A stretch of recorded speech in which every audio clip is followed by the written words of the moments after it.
Señoras, señores, ¿qué tal están? Mientras los grupos parlamentarios preparan el pleno de la próxima semana con la minería, el turismo, la dependencia como protagonistas, las más de 800 enmiendas parciales que se han presentado en los presupuestos de 2013 continúan su trámite parlamentario, ahora con el informe de la ponencia. Hoy, con el Grupo Mixto, iniciaremos una ronda de contactos para conocer en detalle todas esas propuestas. Enseguida les contamos todos los detalles. Antes, como siempre, titulares.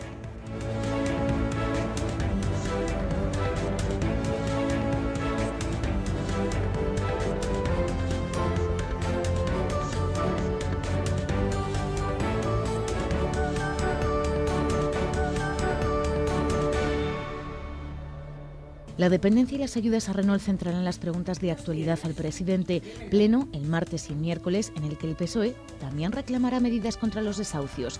El Partido Popular, por su parte, propondrá a la oposición que participe en la elaboración del plan de turismo.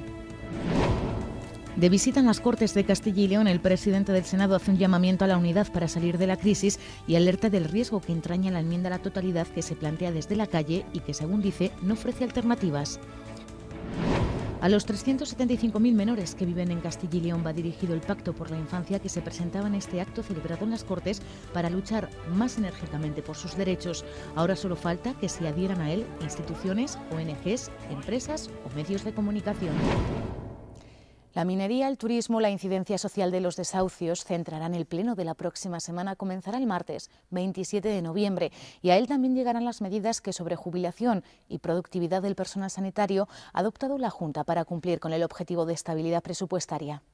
Es un decreto ley que lo que trata es de favorecer la incorporación de jóvenes profesionales en el sistema sanitario de Castilla y León a través del mecanismo de jubilaciones acordado. Un decreto ley que saldrá adelante al menos con el apoyo del Partido Popular, que también acudirá al Pleno con una propuesta que hacer a la oposición. Instamos a la Junta de Castilla y León a liderar un proceso de participación junto con los grupos parlamentarios de dos importantes planes que ha comenzado ya a redactar la Junta de Castilla y León, el plan de turismo y el plan de actuaciones en el patrimonio de nuestra comunidad autónoma. Aunque PSOE y Grupo Mixto creen que llegan tarde. No son ahora en los momentos de los planes, sino de ver exactamente qué repercusión tienen esos planes. Pero como la actualidad obliga a ajustar el guión parlamentario, los socialistas presentarán una batería de preguntas y 3 proposiciones no de ley para intentar que la Junta frene los recortes que a su juicio se están produciendo en la minería o en la dependencia. Además, pedirán a la Junta que retire los depósitos financieros de aquellas cajas o bancos que no quieran renegociar las condiciones de pago de las deudas hipotecarias. Creemos que la unión hace la fuerza y en esta ocasión también la unión de los partidos políticos, de los grupos parlamentarios junto con los ciudadanos pueden finalmente acabar al menos paliando un problema que se ha convertido en un drama para muchos ciudadanos. El Grupo Mixto centrará el habitual cara a cara con el gobierno de Herrera en el plan industrial de Renault y en el medio ambiente. Poco a poco el PSOE va detallando el contenido de las enmiendas que han presentado al proyecto de ley de presupuestos. En Juventud van a proponer al Ejecutivo que recupere las ayudas a la compra o alquiler de viviendas con una partida de 1.300.000 euros. En Educación, que eliminen los conciertos con los seminarios diocesanos para destinar ese dinero a la gratuidad de los libros de texto. Los socialistas rechazan además la intención de la Junta de compartir el transporte escolar con el de viajeros.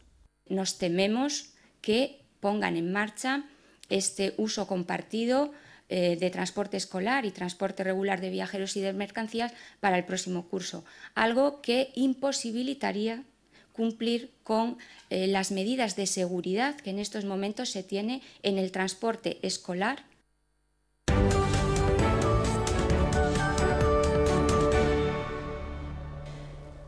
La propuesta del Grupo Mixto para mejorar estos presupuestos de 2013 se traducen en 354 enmiendas parciales y un modelo fiscal alternativo en el que hoy nos vamos a detener. José María González, procurador de Izquierda Unida, buenas tardes. Hola, y bienvenido. buenas tardes. Alejandro Valdera, procurador de Unión de Pueblo Leonés, buenas tardes. Buenas tardes.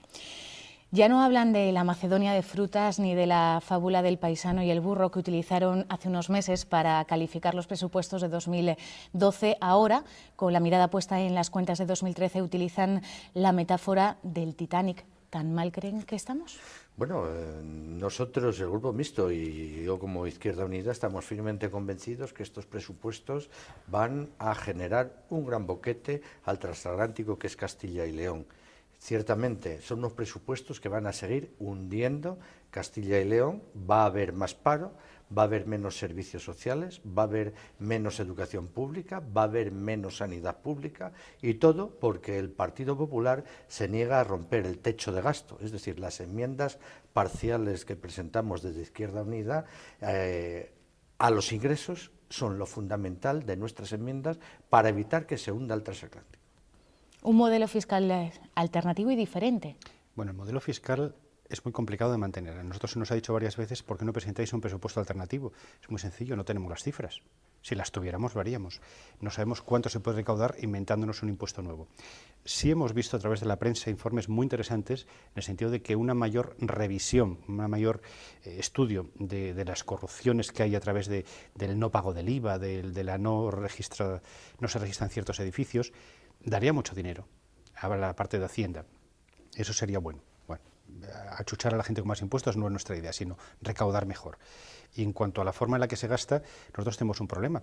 La Comunidad Autónoma de Castilla y León debió crearse en su momento para que las 9 provincias mejorasen a la vez.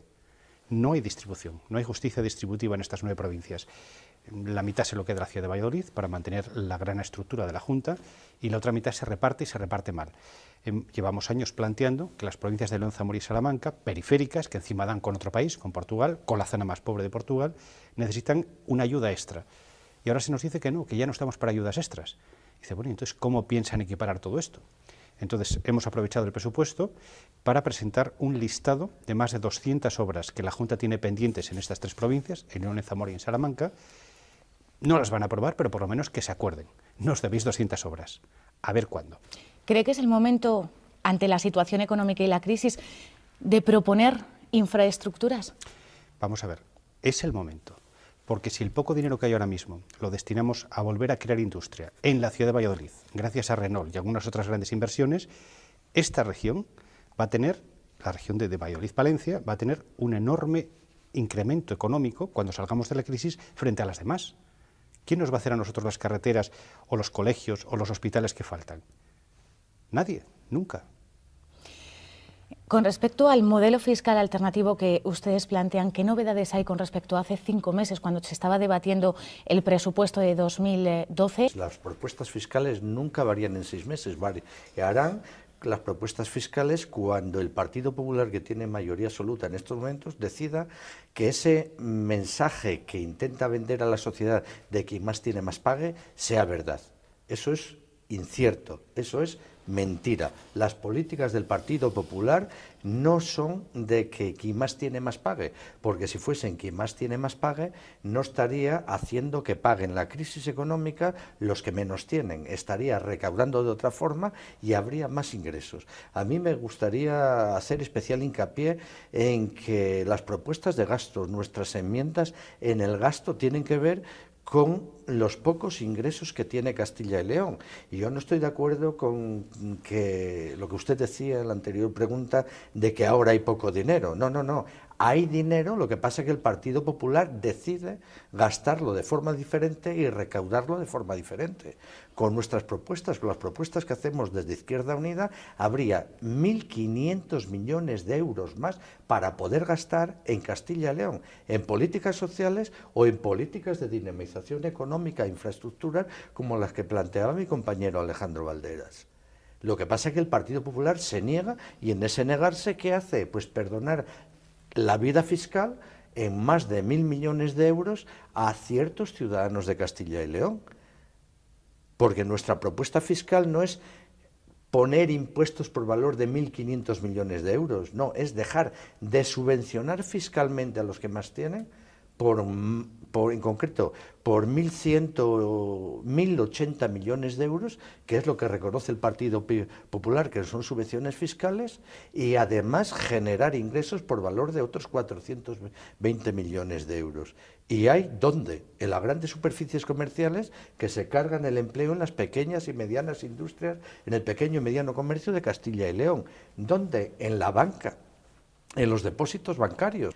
Y el proponer el modificar la tabla del IRPF no es que paguen todos igual, no, es que liberemos en Castilla y León a aquellos que tienen unos ingresos por debajo de 17.000 euros, que los liberemos en parte de la carga fiscal y que paguen mucho más a partir de 55.000 euros netos. Entonces, sí hay dinero. El Partido Popular se niega a utilizar el dinero de otra forma.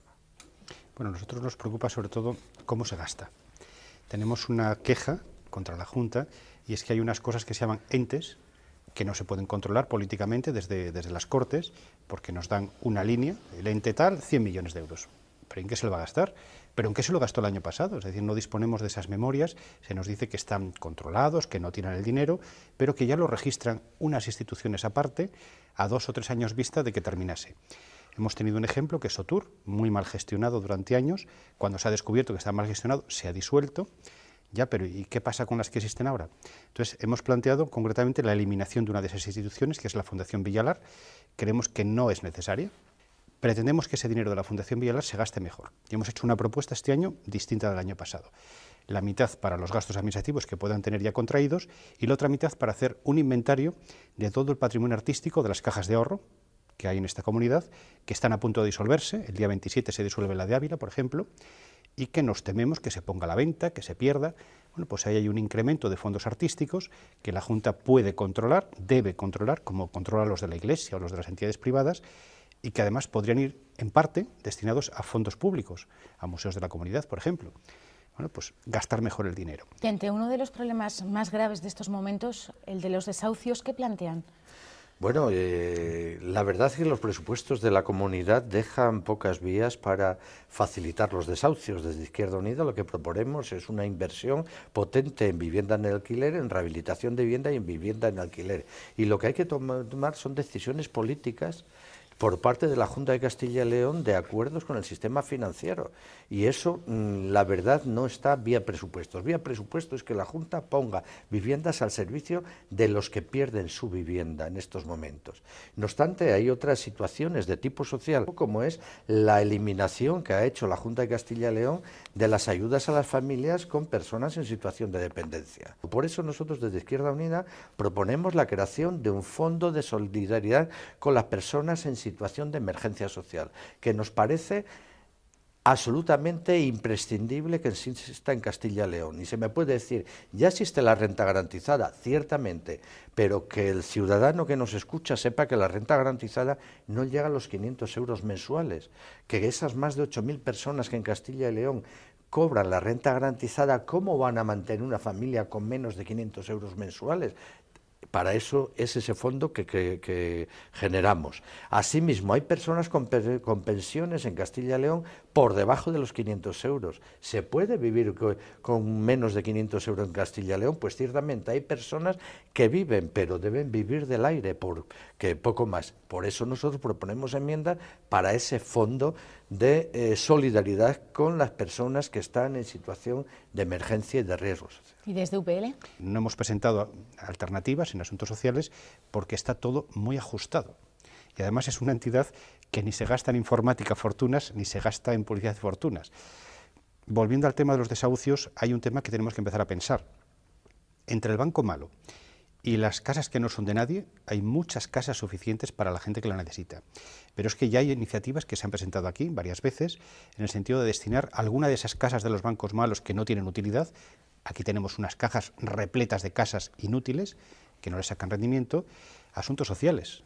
Hay entidades de mujeres que han propuesto que alguno de esos pisos inútiles lo tome la Junta en préstamo y lo destine a casas sociales para mujeres maltratadas. ¿Por qué no? ¿Por qué no esos fondos sociales que había asociados a los ARIs de la Junta de Castilla y León? En León tuvimos uno y el Fondo Social del ARI incluía 10 viviendas para realojar gente mientras arreglaban sus casas. Luego, legalmente existe. Bueno, aquí habría que hablar con las cajas. Lo que dice mi compañero de Izquierda Unida, las cajas de Castilla y León tienen muchas casas inútiles y la Junta tiene algo que hablar con ellas. ¿Qué hacemos con tanta casa? A lo mejor con 100, con 200 o con 1000 podemos hacer un plan social interesante. Vamos a ver. Vamos a ver. José María González, Alejandro Valderas, muchísimas gracias por compartir parte de su tiempo con nosotros. Gracias a la Televisión Castilla. Buenas tardes. Buenas tardes. El Grupo Parlamentario Popular ha querido aprovechar Internet para defender las políticas de la Junta para salir de la crisis y para ello ha colgado este vídeo titulado Construyendo Castilla y León. El hilo conductor es la intervención de Juan Vicente Herrera en el último debate del Estado de la Comunidad celebrado en julio y en él el presidente destaca la calidad de los servicios públicos esenciales, el trato fiscal a las familias o la evolución de la economía en la comunidad. Mensaje de esperanza y consenso para afrontar la actual situación económica es lo que ha querido trasladar esta semana el presidente del Senado de visita institucional por Castilla y León. Ante los miembros de la mesa y los portavoces de los grupos parlamentarios, Pío García Escudero ha reivindicado el papel de las autonomías y ha defendido el parlamentarismo en un momento en el que con la crisis están surgiendo voces que ponen en duda el modelo actual. Tras firmar en el libro de honor, García Escudero ha recibido la réplica de la medalla de oro que las Cortes concedió a la Cámara Alta en febrero durante el acto de aniversario del Estatuto de Autonomía y al que él no pudo asistir. Y el modelo probablemente necesita de un perfeccionamiento continuo, pero el modelo funciona. Y tampoco tienen razón aquellas voces que hemos oído a lo largo de estos días poniendo en cuestión nuestro modelo autonómico. Somos unos firmes defensores del Estado de las autonomías y creemos, como tú, en el parlamentarismo como ejercicio de la vía democrática. Piden que no se recorten sus competencias y que incluso se amplíen en la medida de lo posible. Son las líneas rojas del Consejo Económico y Social a la Ley de Reforma de las Instituciones de Castilla y León. Ante los grupos políticos de las Cortes, José Luis Díez Oces ha pedido que la norma sea consensuada. El texto marca que el CES quedará bajo el control de las Cortes, una buena noticia para el presidente del Consejo. Castilla y León ya cuenta con su propio pacto por la infancia. Está basado en la Declaración de Derechos del Niño de la ONU y se espera que sirva para luchar más enérgicamente por el bien de los menores. Durante su presentación, en un acto que se celebraba aquí en las Cortes, el presidente de la Junta invitaba a toda la sociedad a sumarse a él.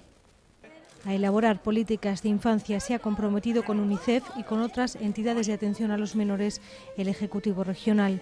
370.000 menores de 18 años viven en Castilla y León, son el 14,5% de la población de la comunidad. Las niñas y niños tenemos derecho a ir al centro médico cuando estemos enfermos y a que nos puedan curar.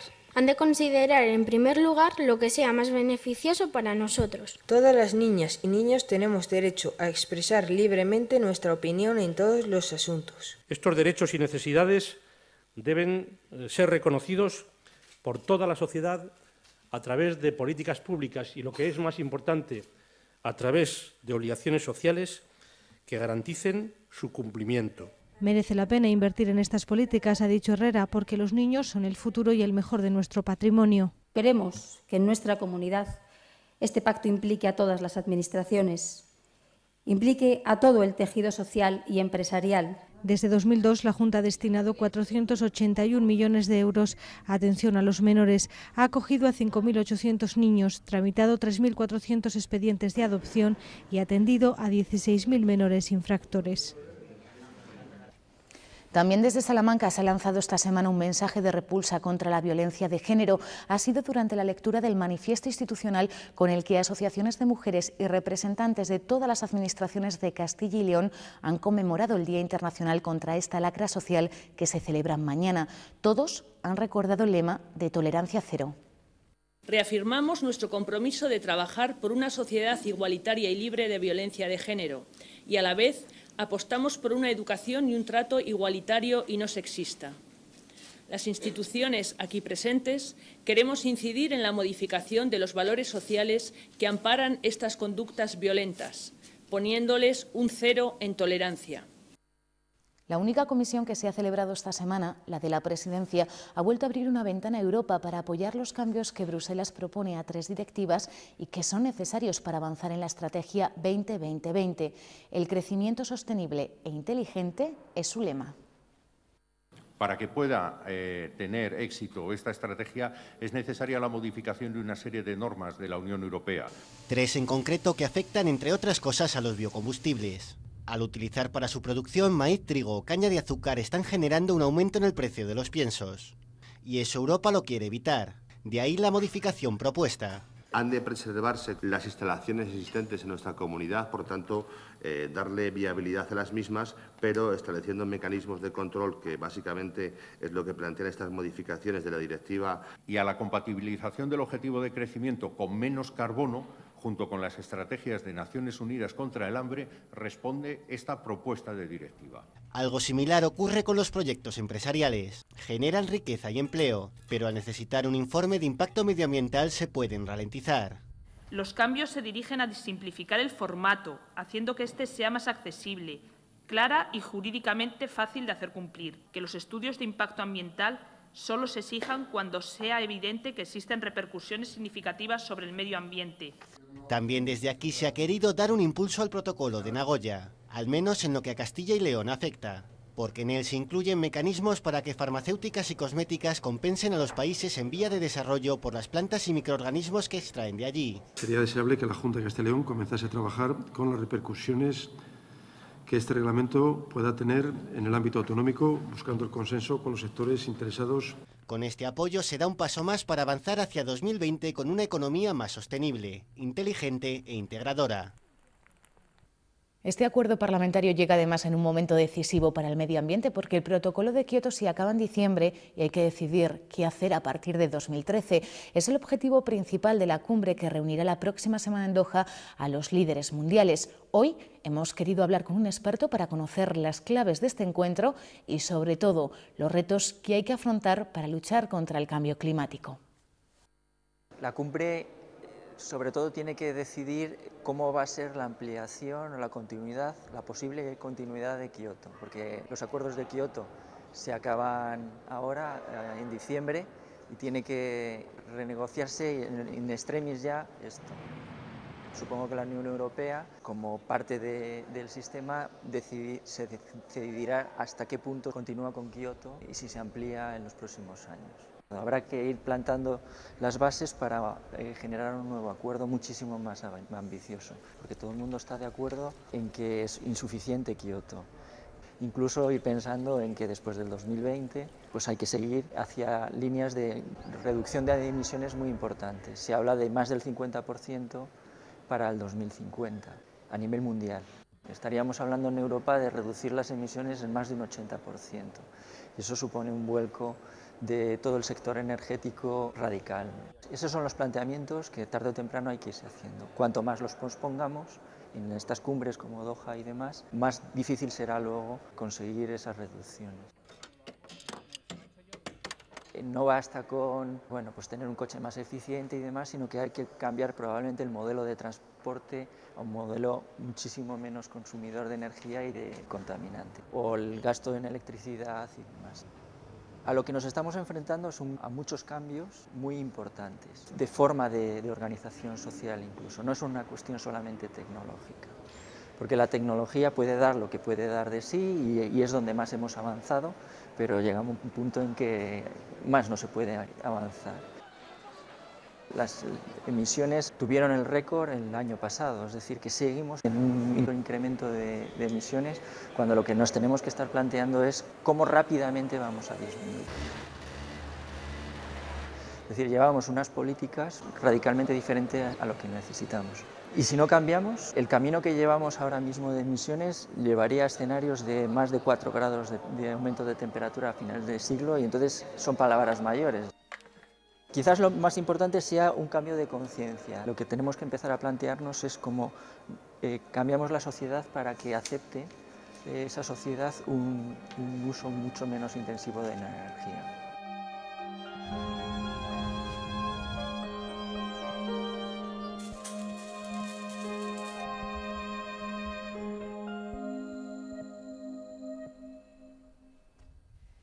Tan importante como hacer leyes es el control al Gobierno, que también se ejerce aquí en las Cortes. Pero ¿qué harían ustedes si fuesen elegidos procuradores?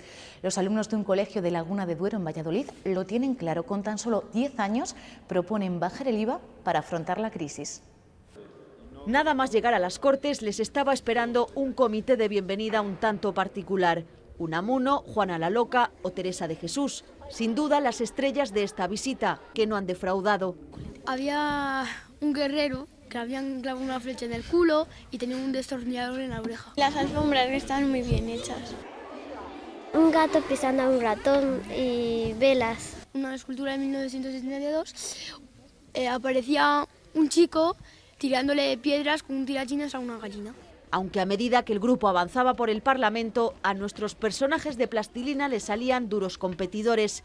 En concreto, el sistema informático del hemiciclo, por el que han preguntado mucho, y el mosaico que lo preside, testigo de todos los debates parlamentarios que por edad no todos siguen. Aquí se dictan las leyes y siempre lo veo por la tele y me gusta verlo en la realidad. Pero en el que se han adentrado con esta visita. Desde la bancada socialista han llegado algunas alternativas a la crisis, un tema que les preocupa. Bajando los precios de los productos. En vez de que los suban, que los bajen, quiten el IVA. Porque siempre estamos con el dinero aquí, no llega a fin de mes. Desde el lado del Partido Popular, que no quiten dinero a nadie. Sacarnos de aquí cuesta mucho. Si la crisis va a bajar o no. ¿Y tú qué crees? ¿Que va a bajar o no? Que así, a lo mejor, ¿no? Que abriera más orfanatos para que los niños no se quedaran sin familia. Y como consejera de familia, al menos por unos minutos, ella también lo tenía muy claro. Solo me preocuparía en familia y hablaría con la crisis. Pese a algún que otro despiste con los nombres, el hemisferio, han dicho adiós al hemiciclo, dejando en el aire una reflexión y la duda de si en un futuro volverán, esta vez sí, como procuradores. Es todo lo que les teníamos que contar. Ya saben que la actualidad parlamentaria volverá la próxima semana aquí, a nuestras Cortes. Sean felices. Adiós.